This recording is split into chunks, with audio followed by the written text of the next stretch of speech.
Hey everyone, I'm King. Welcome back to King Spade channel. So this is the last part, the third part of a 3-part series video of the 4th job skill detail. In the first video, I had talked about the Windhawk and the Meister skill set. On the second video, I talked about the Dragon Knight and the Cardinal skill set. And in this video, next we are going to look at the last two alleged skill set, the Shadow Cross and the Archmage job class. Now disclaimer, the info in this video is not mine. Credit to the source, ROX Unit Discord for the info. This is not an official release of the job class skill details, so the info in this video may not be the final official skill that the game will have. With that being said, let's get into it. Starting off with the Shadow Chaser, the 4th job evolution of the Assassin class. The first one, we have Potent Venom skill. If you have higher final penetration stat, the poison debuff will lower the target's final physical defense. If you have higher final crit stat, it will lower their crit damage reduction instead. When the poison stack duration ends, it deals additional poison damage. Looks like the Shadow Chaser solidified the poison effect of the assassin even after 4th job, and it benefits for both pan and crit build. Next, we have the skill Shadow Sense. It increases your final dodge while also extend the spinning blade duration according to how much attack speed that you have, up to 3 seconds. The spinning blade damage interval also is shortened according to how much final haste that you have, up to 0.3 seconds. In case you forget, no, the person translated this text very kindly put a footnote here saying the spinning blade is the 3rd job Guillotine Cross skill. So essentially this skill enhances the effectiveness of that skill. Next, Dancing Knife skill. This skill has got relation with the spinning blade skill as well. Consume all spin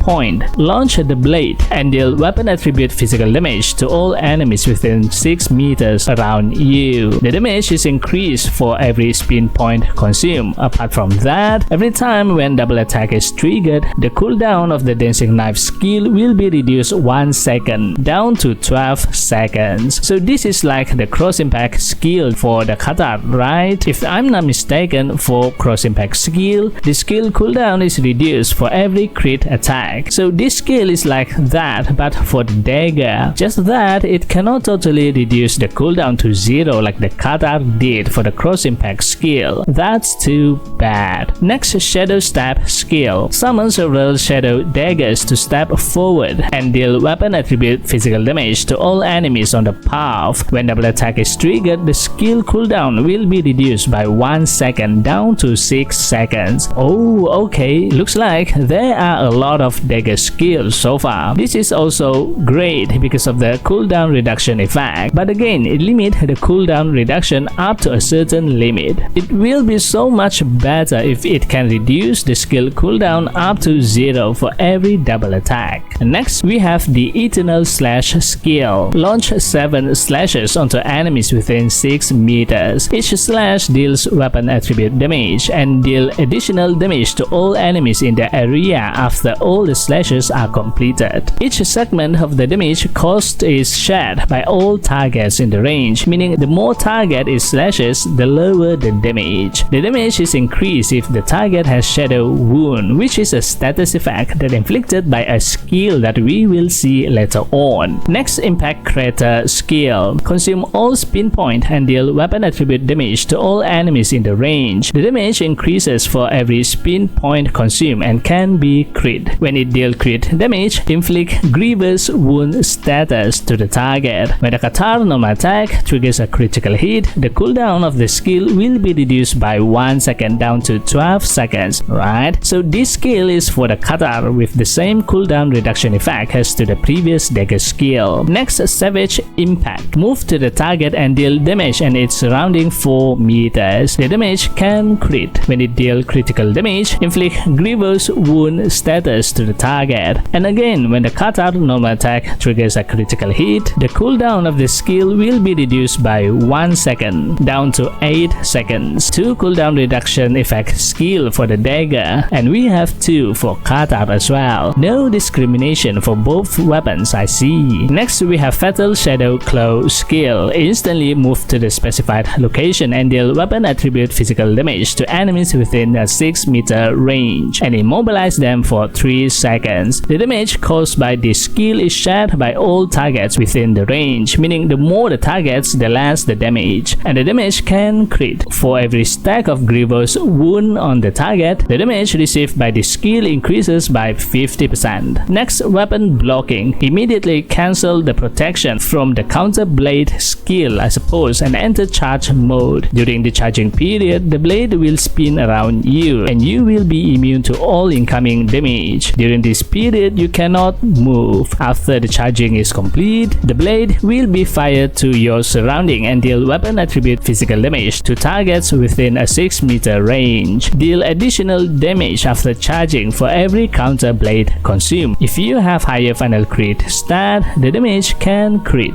Next, Shadow Exceed. So this skill affects both dagger and katar. If you are using the dagger, the final penetration stat is increased. Final crit stat is increased if you are using the katar weapon instead. The normal attack range is increased by 2 meters, and if the target is in range, immediately dash towards the target to close the distance gap. With this skill, this will make the assassin to chase the target easier. The next, Enchanting Shadow. This is a long one, but basically when using dagger and cast the skill Brute Force / Spinning Cross Impact, Soul Destroyer and Mirror Image skill has a chance to summon a phantom behind the target. Whenever the phantom attacks the target or when the target is attacked by your skill, inflict shadow wound status to the target. The phantom's attack damage increases for every stack of shadow wound the target has. If it reaches to 7 stacks, the target's shadow wounds will be removed immediately after taking damage from the last phantom attack. And lastly, the last skill for the Shadow Cross is the Shadow Claw. When Katar triggers Dark Claw, the target will be attacked by Phantom Claw, dealing weapon attribute physical damage to the target and all enemies within a 3-meter range around it, essentially dealing extra damage. So that is for the Shadow Chaser skill, basically all offensive skill, dealing damage upon damage, and quite balanced for the dagger and the Katar build, to be honest. Not so much emphasis on utility skill like hiding, teleport or whatnot, just the weapon blocking skill that make you immune to all damage. That is actually a good skill in my opinion. Moving on to the last job class, Archmage, the 4th job for the wizard class. So for the Archmage, in the teaser video, it already kind of show almost all of the skills that the Archmage will have. 2 skills for every element that the wizard can use, and a little additional skill that haven't been shown yet. The first skill, we have the Climax skill. When you have 4 identical elemental orb that generated by the elemental enhancement skill of the 3rd job Warlock, you enter the Climax state, increasing your corresponding element enhance, debuff penetration and debuff bonus. When you have enough orb in the Climax state, you will no longer gain elemental orb when casting any of the 4th job skill, but consume the orb to make the skills have additional effects. So we start with the fire element skill, the Crimson Arrow and All Bloom skill. The Crimson Arrow shoots a fire arrow dealing fire attribute damage. When in Climax state, the arrow will explode and deal additional damage based on the target lost HP. This effect consumes 2 fire orbs. The All Bloom skill forms a 6 meters flower field on the ground and deal continuous fire attribute damage. When in Climax state, the target within the field is inflicted with Kindle or Burn effect, dealing fire damage per second. This effect consumes 4 fire orbs. Next, 2 Earth element skill, Rock Down and Violent Quake. Rock Down skill drop a big rock on the target, dealing Earth element damage. When in Climax state, has a chance up to 70% to inflict curse status to the target. This effect consumes 2 Earth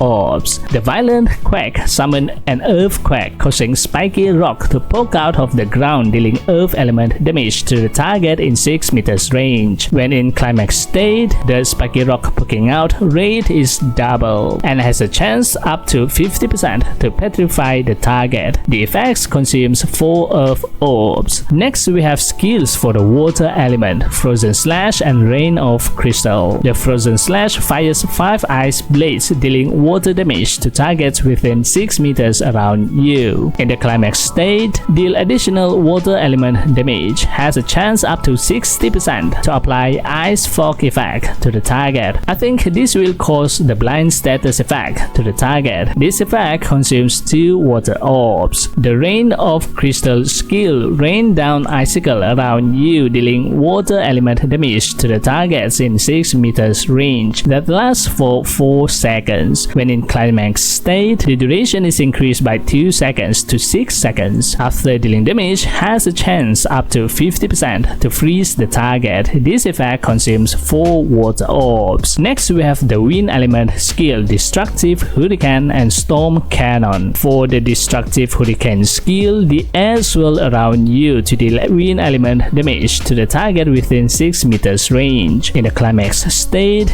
deal additional wind element damage and knock back the target for 6 meters. This effect consumes 2 wind orbs. The Storm Cannon shoot forward a twister for 4 seconds dealing wind element damage to the target on the path. In the climax state, the skill range is increased by 4 meters and has a chance up to 50% to blind the target. This effect consumes 4 wind orbs. Next we have the Ghost element skill, Soul Vulcan Strike. Replace the Soul Strike to the Soul Vulcan Strike that deal more powerful ghost element damage. Next, I was expecting a second skill for the Ghost element, but we do not have any. But also we have a duplicate name for the Soul Vulcan Strike skill listed here, which led me suspect that it is a mistake. I think it should be the second Ghost element skill. Whatever it is, we will know when the 4th job is released. The next 2 skills are Icebound and Stonebound. I suppose this is a passive skill. For Icebound skill, the frozen target will no longer be freed when taking damage. The frozen status will break only if the target receives a certain amount of damage, but the Jack Frost skill still can unfreeze the target. For Stonebound skill, the petrified target will no longer be freed when taking damage. Just like the Ice Stone effect, the petrified status will break only if the target receives a certain amount of damage. The Stone Curse skill, however, still can break free the target.